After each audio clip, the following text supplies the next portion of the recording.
something inside of me ignited like a flame. And I just started saying these words and like, it's only temporary. This pain is not real. It's going to leave you and you're going to be a motivational speaker. And I thought, what, me?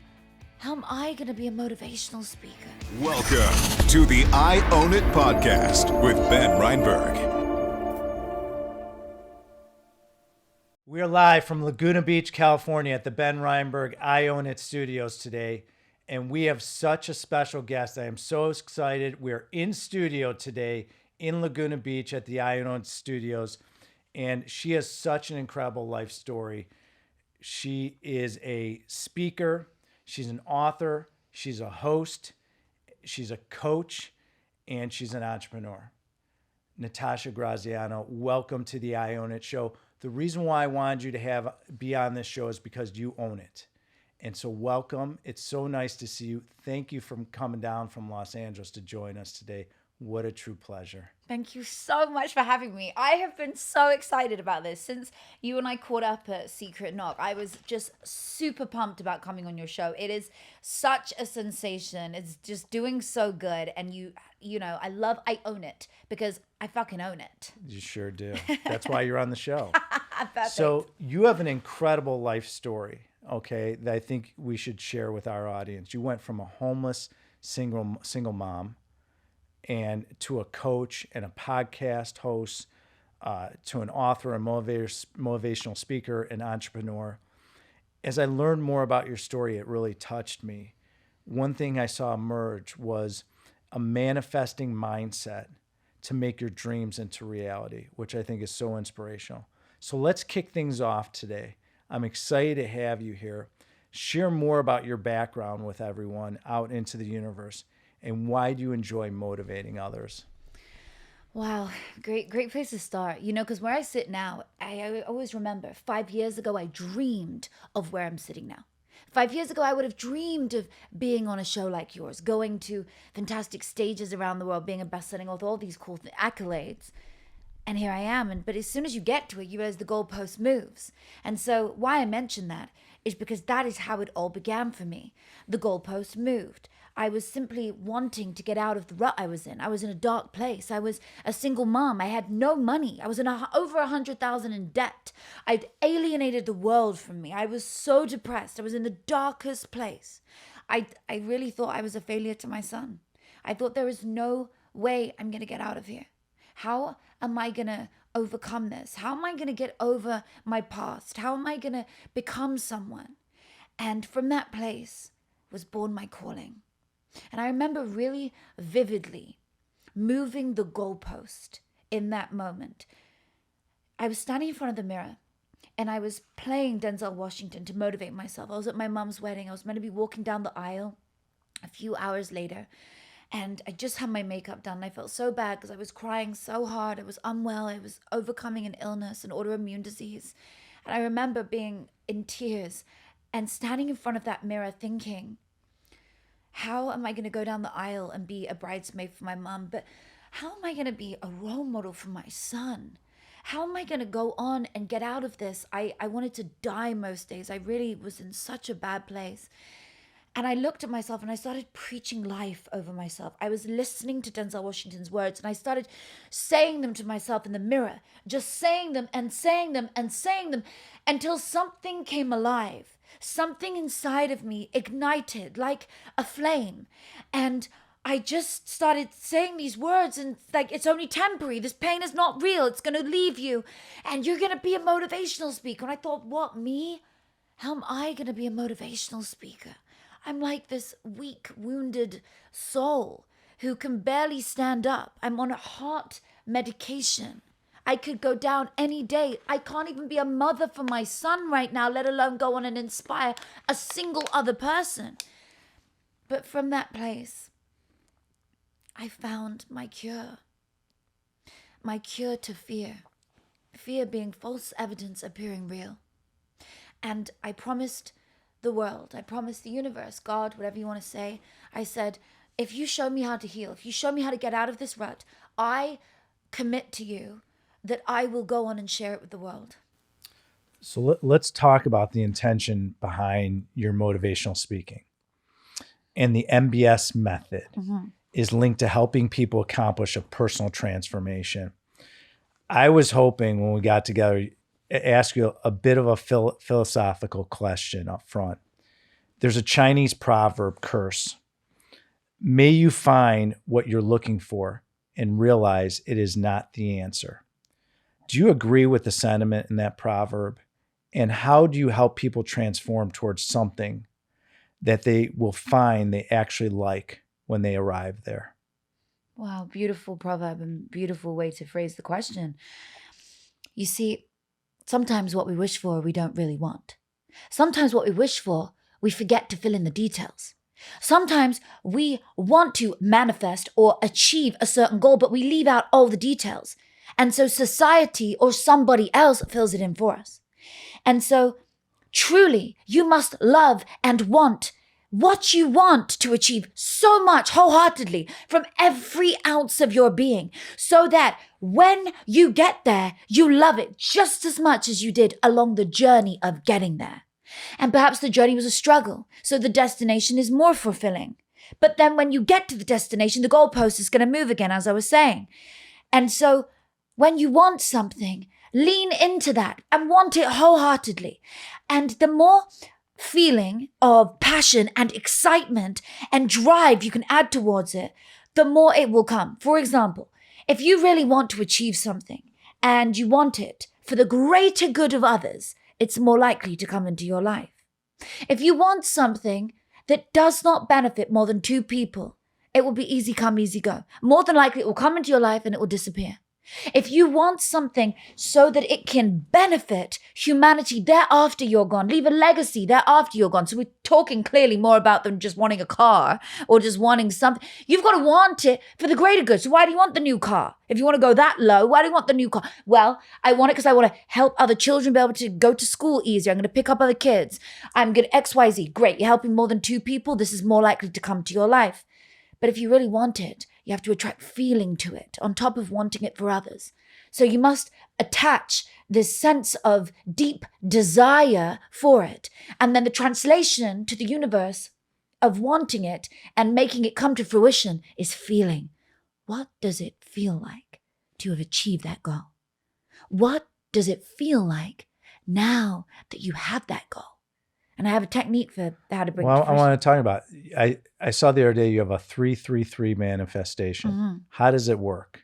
Oh, it's- And are we able to try it here? We Can do it do right now. I mean, there's a lot of things Takes I 3 want in life. minutes. Okay, let's do it. go. Okay, so All right. anyone can do this in the audience right now. You can do it right now. Okay, 3 times a day, you're going to visualize in the morning with your eyes closed, and then at lunchtime, and then the evening. You're going to first of all close your eyes. You're going to visualize holding the thing you desire most. You want to be engaged? What does it feel like to hold that ring in your hand? You want to achieve a certain financial goal. What does it feel like to be typing in the ATM machine the number you want to see in your bank account? Visualize something that you are either holding or touching physically with your hands for 1 minute. It's the first part. Got it? I got it. Okay. Are we actually doing it? Let's do it. Okay, let's go. So we're holding in our hand Okay. and just deep breathe into it. Just take a deep breath and feel it. Just feel it. Hold in your hand. What is it? Is it a wad of cash? What is it that you're holding? Feel it. Hold it. Okay, good. Now I'm going to move on to the next part. I want you to feel on your skin the clothing that you are wearing. Now you've achieved that goal in that moment. The moment you get that call from that promotion, the moment that you get the call you wanted, you get the solution to the problem, you get the outcome you desire. What does it feel like on your skin? What are you wearing? Is it silk? Is it cashmere? Is it spandex? What does that feel on your skin? Where are you? Perhaps you can feel the duvet. You get the message while you're laying in your bed in the morning. What can you feel on your skin? And just inhale into it again. And exhale. And then the third one is feeling around you, the scene you are in. What does it feel like to have achieved that goal? Where are you? Are there people around you? Is there ambiance? Is there music? Who is in that scene with you? Visualize and feel the environment that you're in. Now you've achieved that goal. And just inhale that and take it all into every cell. And as you exhale, push it all around your body, that new feeling of you, embedding it. And again, inhaling it in and exhaling to every cell in your body, exhaling to every particle, every part of DNA in your body, cementing it, feeling it into existence.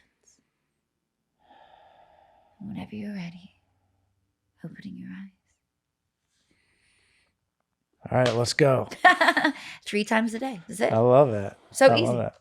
So the key tenet of your MBS, your meditational behavior synchronicity method, is change conscientious state to be less resistant, more open to a new mindset and facts. I believe there's a neuroscience to research closely linked to your approach. Yeah. And share more about how the science works and what experience is it like for your clients. So the MBS method is something that can be used by anybody. It's a powerful method that helps you to access your higher mind faculties. You go into the alpha state. Right now we're in beta. When we meditate, when we deep breathe, when we do certain exercises, we go into the alpha state and then into theta. And when we're asleep, delta. These are slower brainwaves, which means that we're more impressionable. It means that our subconscious mind is easier to feed new programming to. It's easier to rewire your subconscious mind, your mindset, when in an altered state of awareness, an altered state of consciousness, which is in the alpha or theta state. And so the experience is 15 minutes, sometimes half an hour. You could do it for an hour, but it takes you through a guided meditation using deep breathing first, the deep breath work of like a different style of breathing, the normal meditation. Gets your mind to release all of the control in the usual way and let go of all the racing thoughts. And then you meditate right off the back of it. So instead of pausing, a lot of people separate. They do breath work, 5 minutes of intense breathing, and then 2 hours later, they'll meditate. Well, I combined them together, included it with anchoring. So when you're meditating, you anchor in using certain parts of your body, the thought that, or the new belief that you want to impress into your mind. And so it's remarkable. For myself, I healed myself fully using this and scripting of the illness I had. I have seen some of my clients, 2 people have now conceived babies. One is currently pregnant. Another person often talks about it online, about how they had their baby and they used my MBS method for it. We see people have breakthroughs financially. They suddenly find themselves receiving a check in the mail that completely unexpected. They have money appearing in their life. They suddenly get a job. A girl signed up with me for the MBS, for example, when I used to have a program in it, and she signed up and she said, "This is so expensive. It's $5,000. What am I going to do?" And I said, "Well, you know what? If you can get there, I'm sure you'll make it back." It was unbelievable. She did the exercise before she even showed up, and she made the money back before she even showed up to the program. Wow. That's just a small, example. Some people are getting out of debt. 30,000 was a great one. We're seeing people really climb, meet the one. Love is a big one. Love, for some reason, when it comes to meditation, is the easiest faculty to unlock, if you want, because you're tapping into this feeling, this visualization of your dream person and what they are, what they look like, what they feel like with you. And when you come back around, it's like they're almost there in your life. So there's no other way of them not walking into your life eventually, because I'll go into the science now, you're mirroring what you are feeling and doing in the subconscious mind. How it really works is there's many different aspects. I'll give you the top line. There's a part in your brain called the reticular activating system. Mm-hmm. It filters 2 million bits of data every second, colors and sounds and things that you see. And how it works is it shows you anything that you deem as important. So what do you deem as important? Well, anything you focus your mind on is what it deems as important. So if you are focusing your mind when you are meditating on a new outcome, a new visualization, something that you truly desire, Your reticular activating system is going to show you evidence around you in your waking conscious life to prove that belief system is real, particularly if you continue to think about it all the time. It's going to show you positive evidence. Take a car, for example. If I say yellow Mini, you're going to see a yellow Mini all day because you're going to think about it. If you focus on something negative, I'm never going to be good enough for that. I'm never going to make that. I'm never going to do that. Well, guess what? Your reticular activating system is going to show you evidence around you to prove that that negative belief system is real. So powerful. I love that. So I fully believe there's an altered state of consciousness, whether through deep meditation, psychedelic drugs, or other natural ways. When I was reading the MBS approach, I wasn't sure I totally understood how you view varying states of consciousness and how it's linked to assisting personal transformation. Share more about these kinds of consciousness and which ones have you been focusing on? Beautiful. There definitely are altered states of consciousness. And, people use psychedelics to get there.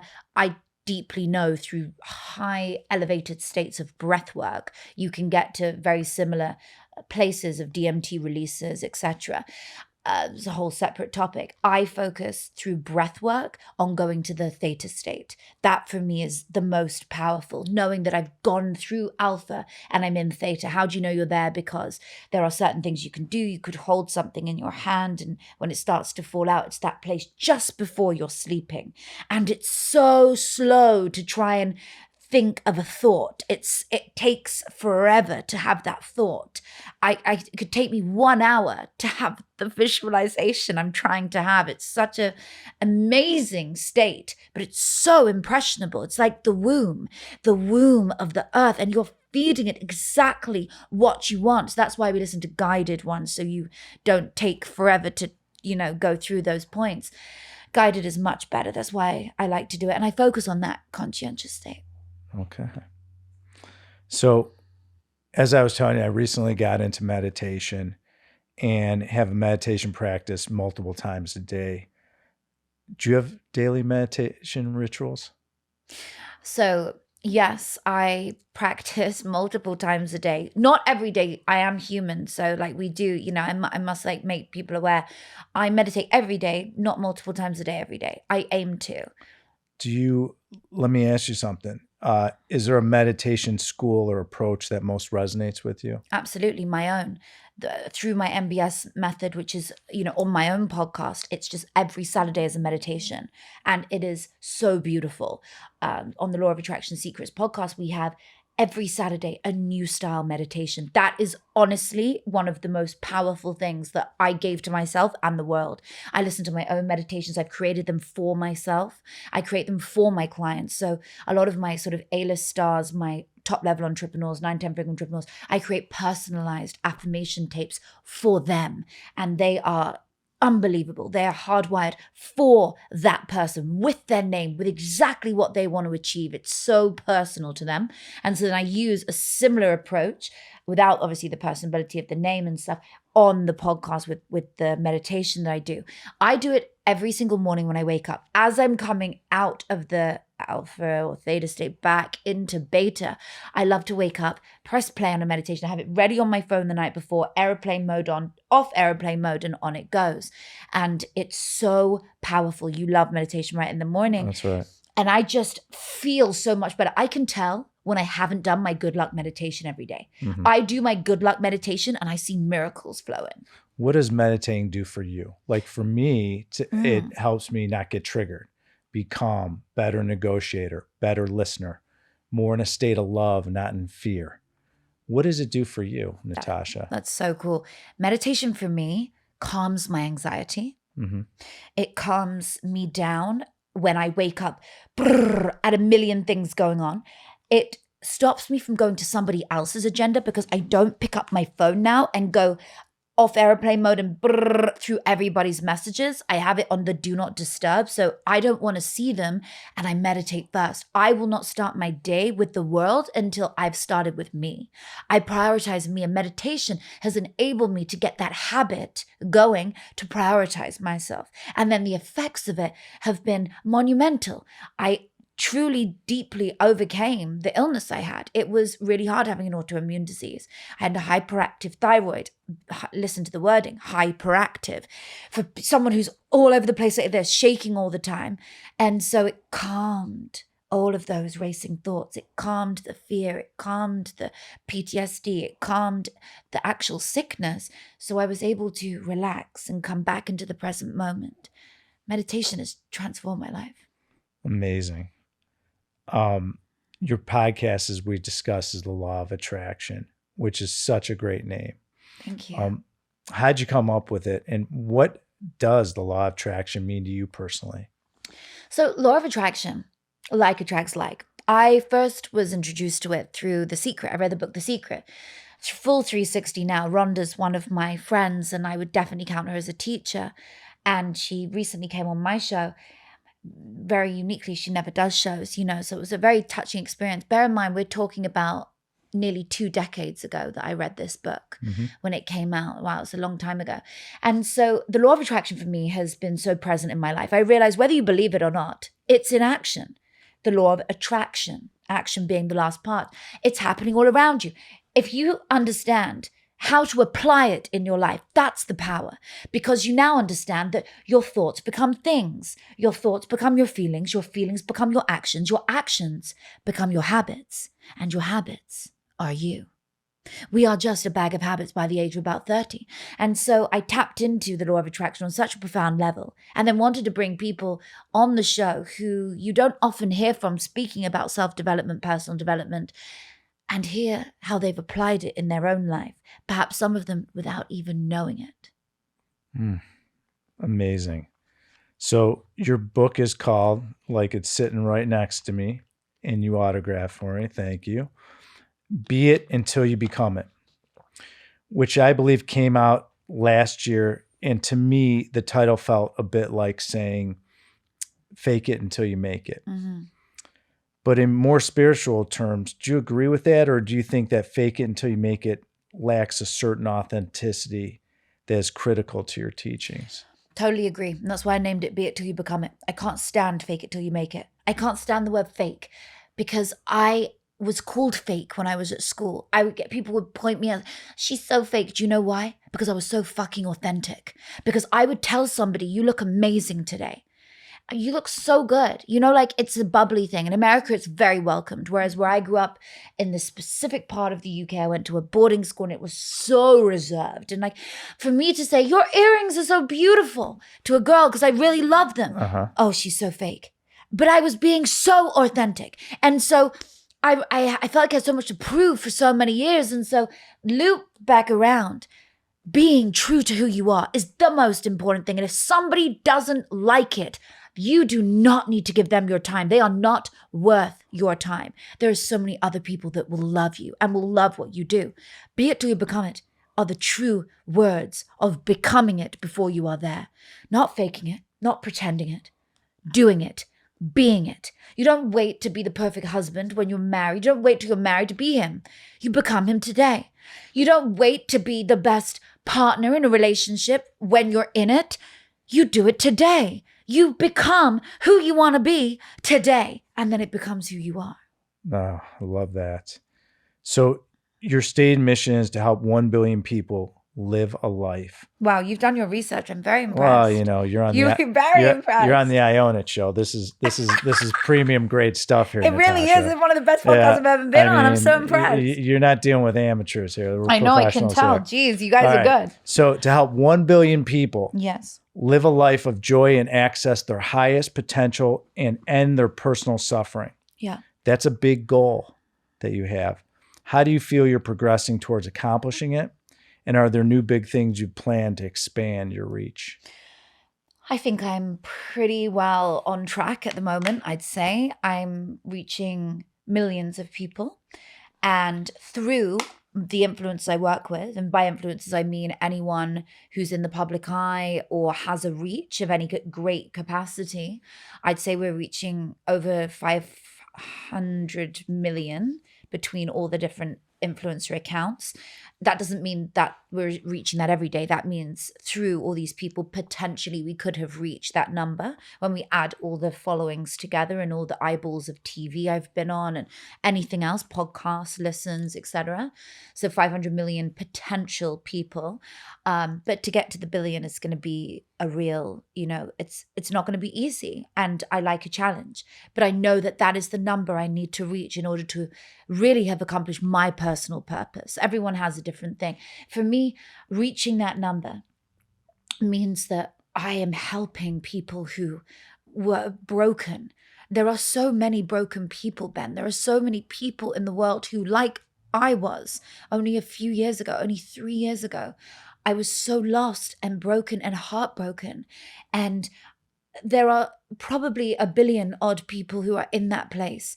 And I want to reach them. I want to help them end that suffering for themselves. And once you have the tools, once you know how, I say, read the book.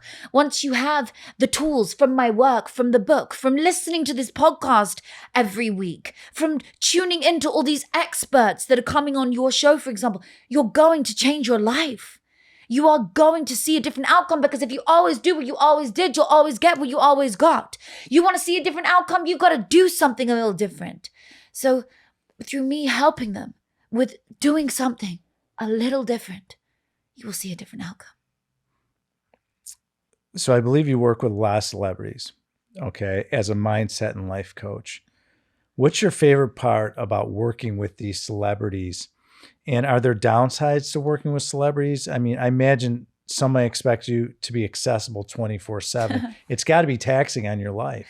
It's the person who's just, you're another person, and then the celebrity, they're both actually really the same, want your attention 24/7. Some person will DM me 50 times a day and email my team a million questions, as much as the celebrity client will.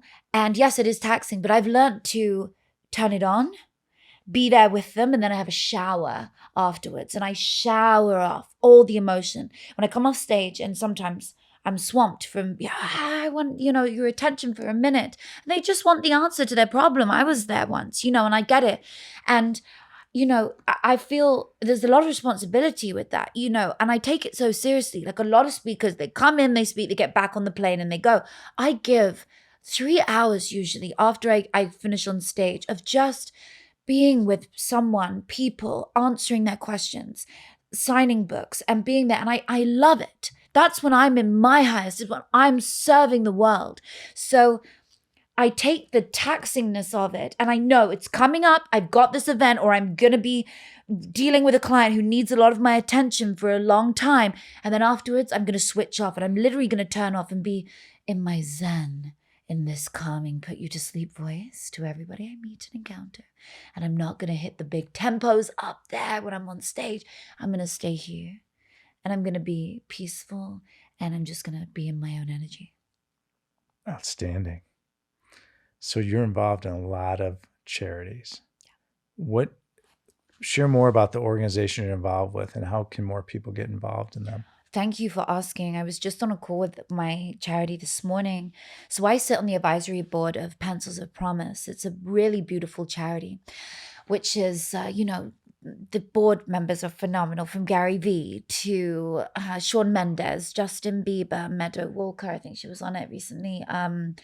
Oh God, the names are amazing.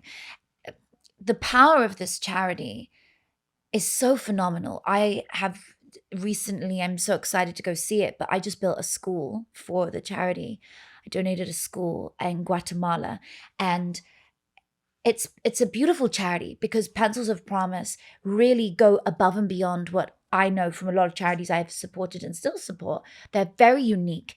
They help communities in Guatemala, Laos, and Ghana, the communities, to build schools, and beyond just building a school in third world places, to actually give them facilities like the common bathroom, to give them menstrual hygiene workshops, to give them cleaning facilities so they can wash their hands. The poor babies and children don't go to school for weeks at a time. They even miss years / they lose their lives over the illnesses that occur in their life and that happen to them because of lack of cleanliness and general hygiene, which is so easy for us. It's so accessible. We have clean water in a bottle. We have hand sanitizer and we can wash our hands in clean water, but these kids don't have it. So when we build a school, when the charity builds, and they've done, I think it's 700 schools now, when they build these schools, it goes not just for the children and not just for the 600 odd kids who are there, 1,000 kids. It goes to their families. They get to go home with these products, and the families get to be involved, the communities. So I got to do a menstrual hygiene workshop when I was in Guatemala recently, with, going around looking at the school that I was going to build and visiting the communities. And it was so transformational. It was so powerful. The children seeing how grateful they are and showing them how to not just use a rag for a woman, for a girl, a young girl, for 2 weeks at a time, or when you're injured, not to wrap it with one dirty swab cloth thing. How to stay clean and healthy and basically live a longer life. It's so sad that life, time expectancy is so young.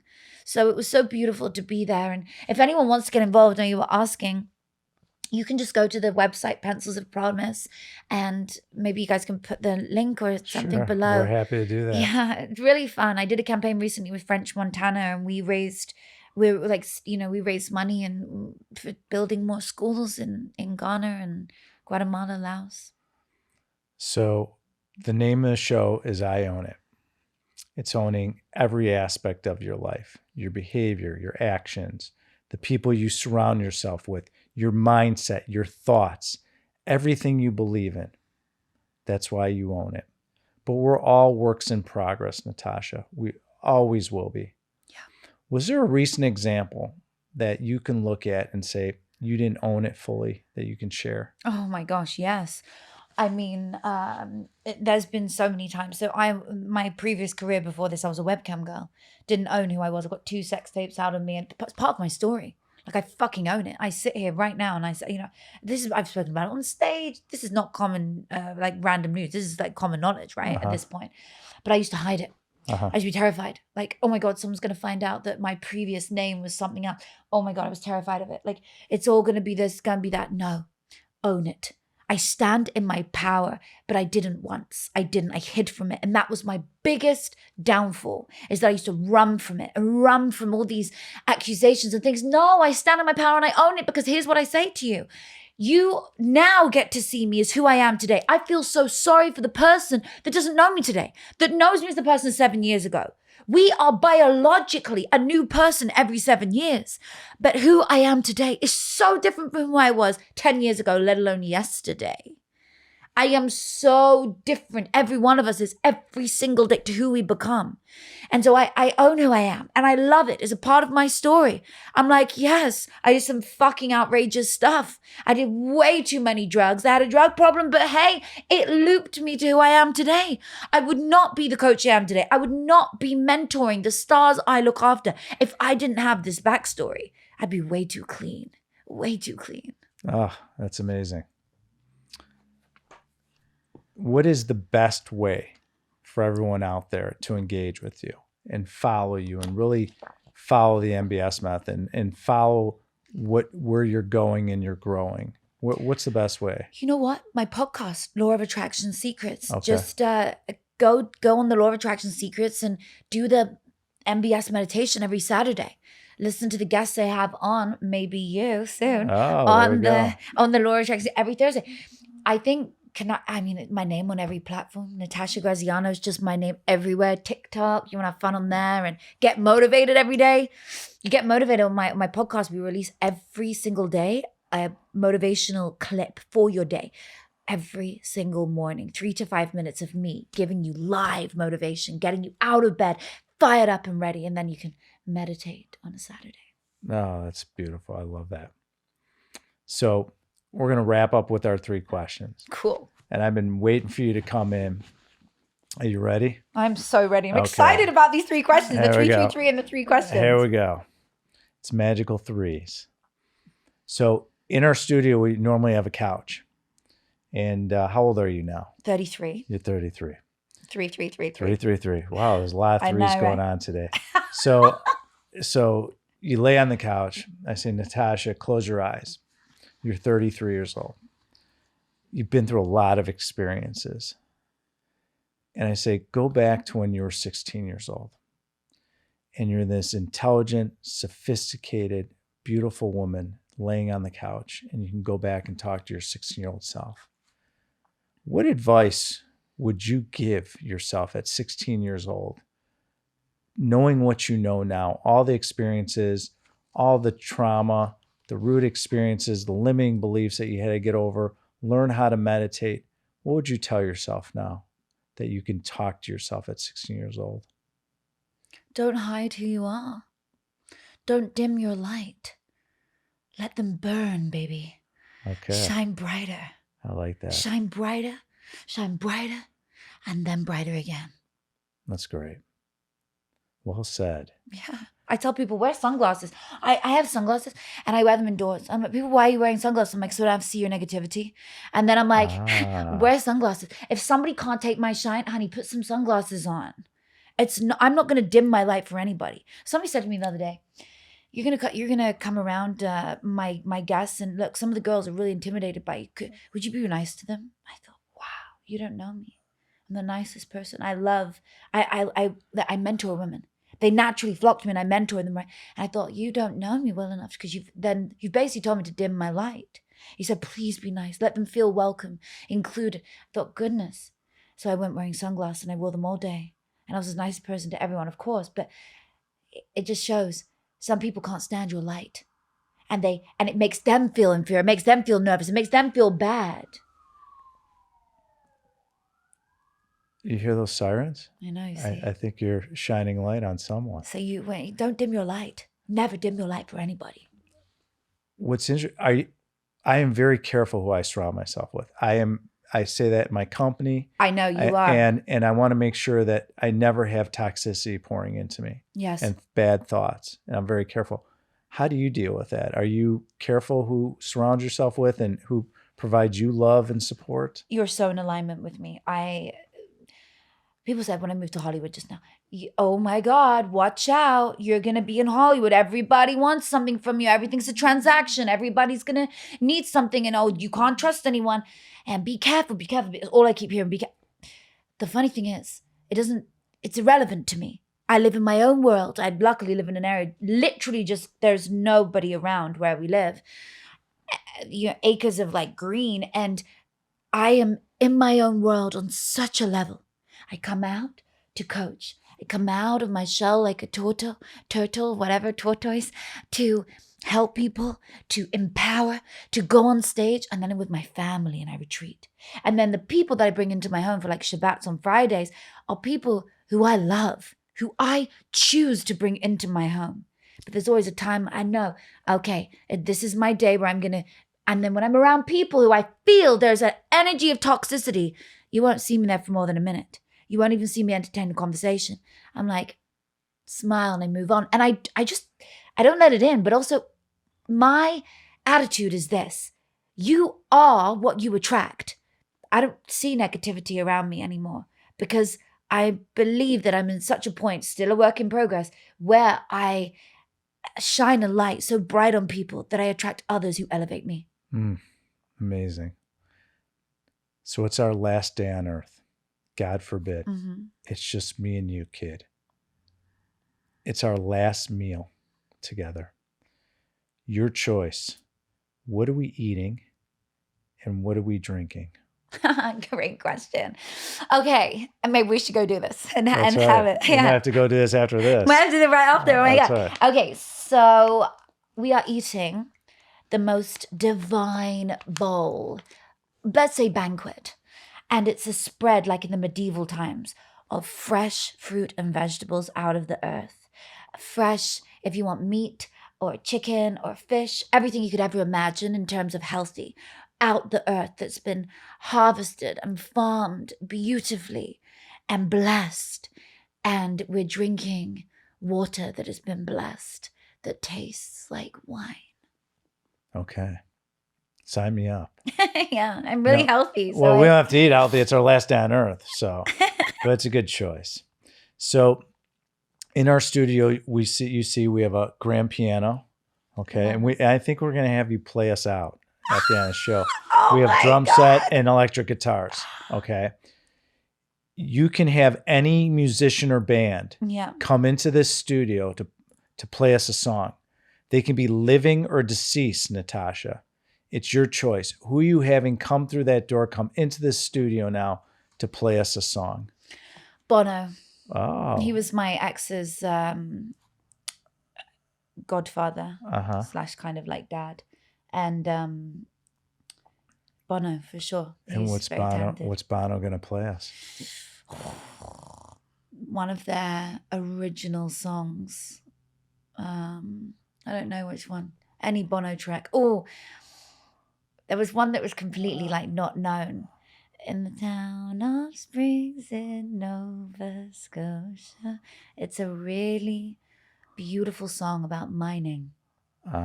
It's a really beautiful song about the work that you put into when you're mining, back in when they used to mine.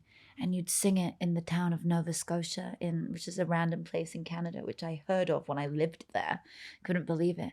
And I mean, there's so many songs I'd have him rather play, but that just was on my mind of giving thanks to all the people before us. So I don't think a lot of people know how wonderful a pianist you are. Do you want to play us a song right now? I haven't played in so long. Oh, I'm come happy on. to play. Just do a little bit. Come back down, sit, and we'll finish up. Oh my God. Here we go. Natasha Graziano playing the piano in studio with us. This is so cool. Just take a breath, relax. All right, here we go. Are we ready? All right.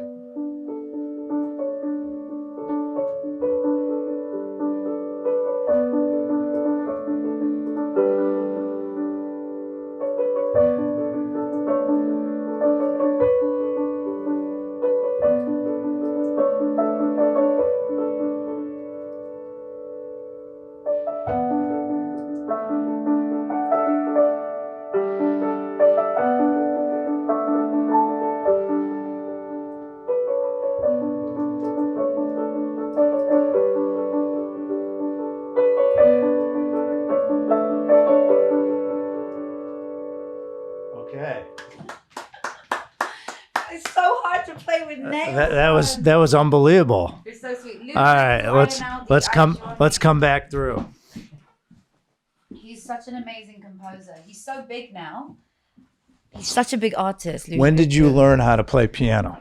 How old were you? I learned how to play when I was 4 years old. I mean, when I don't have nails, it's a lot easier. If I'm playing the piano, I'm going to play bare finger, bare foot, and just like play. But I love this Italian music. This is by Ludovico Einaudi. It's called I Giorni. And it's so funny. So I used to play at school. I play his pieces, which I found. My piano teacher gave me his pieces because she said, you really aren't into the traditional Mozart. I play for Elise and, some of these. But she said, you're not into them in the same way. Let me give you something a bit more different. And she gave me this to learn. So I started learning all this beautiful Italian compositions. And when I started playing them, I fell in love with them. And I played them so much around the school that other people would say, who is that? It's so amazing. I was 12 years old, so that's 20 years ago, more than 20 years ago. And the most amazing thing is that now he suddenly blew up 10 years ago. So I was playing him 10 years before he was even known. He was completely unknown, and suddenly he blew up in big movies. And now he does all the compositions for some of the biggest films in the world. Natasha Graziano, thank you so much for joining us. Thank you for coming down to Laguna Beach. What a pleasure. And thank you for dropping all this great knowledge. If you want to listen to more episodes like this one with Natasha Graziano, drop kick that right-hand button on YouTube and click subscribe. Feel free to click the like button as many times as you want so we can let this amazing content go viral. And as I say, let it go viral. Feel free to go to benreinberg.com. You can follow me on all different social media platforms as we grow our presence online to drop the best knowledge and content throughout the world. Feel free to log on to my company, AllianceCGC.com, for all your commercial real estate needs. We are the leaders in commercial real estate passive investing for our investors. If you're interested in investing in commercial real estate passively, feel free to look at our new Alliance Medical Property Fund. It is the #1 fund in the United States on the market. Natasha Graziano, thank you for joining it. You own it. And thank you for coming on. Thank you so much.